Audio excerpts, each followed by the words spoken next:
Pak Uko, silakan Pak. Ya, terima kasih. Oke, Bismillah. Saya lagi belajar ini filosofi, Pak.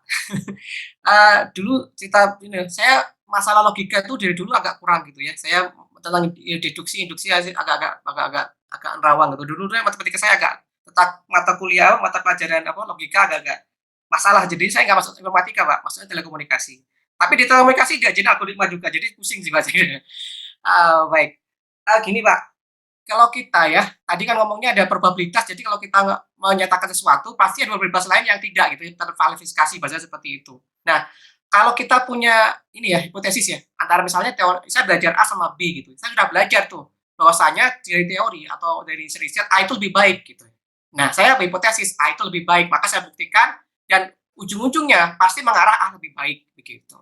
Nah, itu bukannya tidak mengandung probabilitas ya, Pak. Berarti kan murni terkait apa ya, teori gitu ya. Udah kalau kita belajar A itu lebih baik gitu.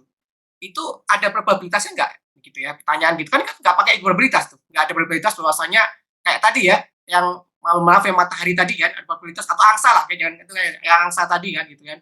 Berarti probabilitas lain yang angsa yang hitam. Kalau ini kan teori kan kalau berbeda empiris kan sudah pasti bisa seperti itu bisa saya kan udah pasti gitu ya. Kita teorikan, oh ini udah pasti A itu lebih baik, makanya kita hipotesis A lebih baik kita buktikan kita ngarahnya pasti yang verified gitu ya, bukan yang falsifikasi gitu. Ya, lebih baik seperti itu. Itu seperti apa ya alurnya begitu ya, Pak Budi gitu ya. Itu yang pertama dulu deh. Gitu. Ya, baik Pak. Baik, satu-satu Pak. Ini pertama satu pertanyaan tapi jawabannya juga panjang juga ya. Jadi sebuah teori A gitu ya, dia lebih baik dari teori B gitu ya Pak ya.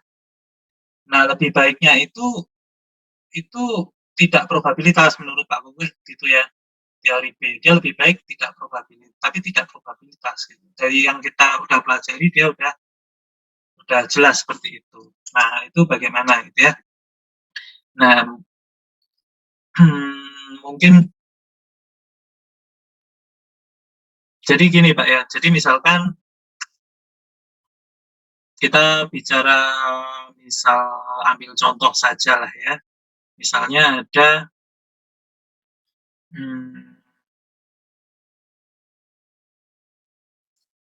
algoritma enkripsi gitu lah ya. Algoritma enkripsi. Saya ambil algoritma enkripsi misalkan, atau jangan algoritma enkripsi lah ya, terlalu rigid. Contohnya misalnya gini Pak ya, arsitektur keamanan ya. Jadi kan kita tadi bahas keamanan, ini supaya nyambung aja, saya bahas arsitektur keamanan. Jadi arsitektur keamanan gitu ya, zaman dulu itu kita menganut ada yang namanya perimeter defense ya. Perimeter defense itu nih Bapak Ibu mungkin ada yang belajar network security gitu juga ya. Perimeter defense itu adalah kalau kita punya sistem IT gitu ya, nanti kita bagi menjadi zona-zona gitu ya. Zona yang terdepan itu adalah zona yang boleh diakses oleh publik gitu ya. Zona yang lebih dalam itu disebut sebagai demilitarized zone DMZ gitu. Yang makin dalam itu internal network, makin dalam lagi ada yang langsung ke resources kita gitu ya. Nah, kita mengasumsikan bahwa kalau si pengaksesnya itu ada di dalam, maka kita lebih trusted gitu ya. Misalkan ada orang karyawan mengakses dari dalam lingkungan kantor yang dekat dengan resources gitu ya, di daerah yang paling restricted. Oh, dia pasti admin nih. Karena dia bisa masuk ke situ, berarti dia pasti admin. Kalau dari luar ya kita cek dulu. Dia masuk dari luar, berarti harus kita cek autentikasi, otorisasinya lebih ketat gitulah ya. Tapi sekali dia udah masuk ke dalam, nah berarti kita asumsikan dia trusted. Itu yang disebut sebagai perimeter defense ya. Nah, ada teori baru. Ini kan kita membandingkan misalnya teori A dengan teori B. Yang disebut sebagai misalkan zero trust arsitektur. Jadi zero trust arsitektur itu tidak mengasumsikan ada zona-zona tadi. Jadi dia bilang bahwa pokoknya semua user siapapun, dimanapun, dalam kondisi apapun, maka kita harus periksa dengan cara yang sama. Jadi user itu kan ada identitinya, nanti dia punya autentikasi gitu ya, punya token autentikasi, diperiksa gitu. Kemudian atribut dari user itu juga diperiksa, misalkan dia mengakses dari mana, dia mengakses jam berapa, kemudian perilaku sebelumnya seperti apa, apakah device yang digunakan untuk mengakses itu device yang bersih dari virus, gitu, dan seterusnya itu diperiksa. Itu yang disebut sebagai Zero Trust Architecture. Nah, teorinya mengatakan Zero Trust Architecture itu lebih aman dari perimeter defense, gitu ya.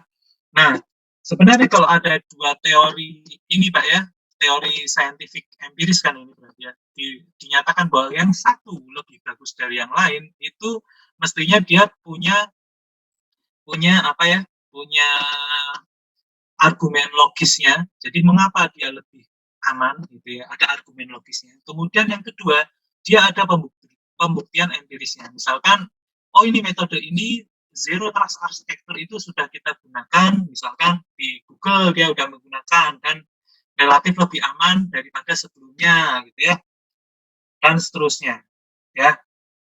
Kita nyatakan bahwa Zero Trust Architecture itu lebih bagus. Nah, namun ini sebenarnya tidak 100% pasti, Pak Kukuh ya. Enggak 100% pasti itu maksudnya gini, ada kasus-kasus di mana perusahaan itu ternyata sulit untuk menerapkan Zero Trust Architecture. Jadi kalau dia memaksa untuk menerapkan Zero Trust Architecture, itu justru kacau balau, sistemnya justru banyak exception, atau sistemnya nanti malah banyak yang failure, karena semuanya harus dicek, performance turun, dan sebagainya. Gitu ya. Jadi prinsipnya membandingkan dua teori itu, kalau dia adalah teori empirik, dan kita menyatakan A lebih bagus dari B, ya saat ini oke, gitu ya. Misalkan gini ya, udah terbukti bahwa misalkan ya, relativity Einstein, gitu ya, dia ternyata mencakup lingkup lingkup empiris, lingkup alam eksternal yang lebih luas daripada hukum Newton, gitu ya. Maka teori Einstein itu dianggap lebih bagus. Kenapa lebih bagus? Karena semua yang ada di teori Newton itu bisa dijelaskan oleh teori Einstein, sedangkan ada beberapa prediksi logis atau konsekuensi logis dari beberapa teori atau fakta eksternal itu yang tidak bisa dijelaskan oleh Newton, tapi bisa dijelaskan oleh Einstein. Nah, dalam kasus itu, ya kita bisa menyatakan bahwa teori Einstein itu lebih benar daripada teori Newton, gitu ya, dengan cukup yakin gitu. Jadi kasusnya bisa beda-beda ini Pak Kuku. Siap, paham paham paham, makasih. Silakan Pak, Bapak Ibu. Ini ternyata kita banyak diskusi ya, lebih oke. Kalau satu lagi gimana Pak Budi? Saya ada pertanyaan terkait falsifikasi tadi. Monggo Pak. Ini pengalaman diskusi sama teman yang lulus dari Thailand nggak salah. Beliau itu sudah S3 lulus dan beliau tuh kerjanya ya falsifikasi tadi, bagian kriptografi. Dia riset orang, bagian salahnya emang dicari kesalahan celahnya gitu ya, seperti itu. Ya, ternyata kerjanya gitu.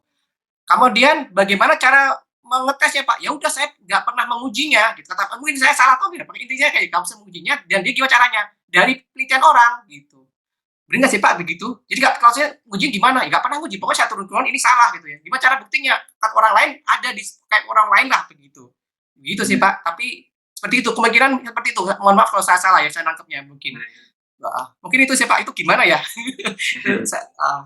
Ya, itu maksud saya pertanyaannya ngujinya itu Pak, ngujinya nggak menguji sendiri tapi nguji pakai orang lain, ya itu sah gitu loh, menurut saya gitu. Oke. Baik Pak. Itu mungkin sekali sih Pak, mungkin sekali. Misalkan gini ya, misalkan di Indonesia gitu ya, ada sebuah sistem keamanan yang ya di sini biasa dipakai gitu ya.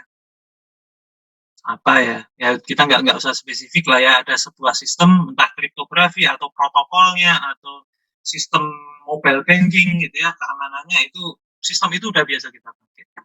Kemudian saya nggak nguji sistem itu, tapi saya melakukan riset literatur aja gitu, penelitian tentang keamanan sistem yang semacam ini seperti apa. Ternyata di luar negeri sudah dibuktikan bahwa protokol keamanan yang itu udah punya celah, gitu ya.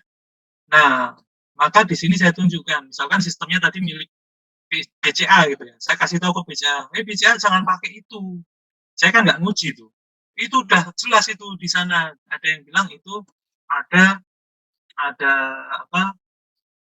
Ada exploit gitu ya. Ada exploit itu berarti ada lubang dan lubangnya itu sudah berhasil dieksploit. Kadang temuannya hanya berupa lubang. Itu memang belum ada exploitnya, tapi itu kayaknya ada kerawanan yang mungkin ke depan bakal ada exploitnya gitu. Misalkan gitu ya, Pak ya.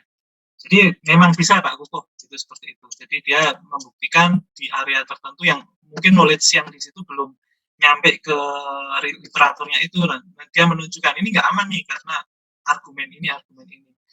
Yang ngetes orang lain memang. Ya, yang membuktikan yang tadi di literatur itu dia kalau kita runut pasti ada yang ngetes.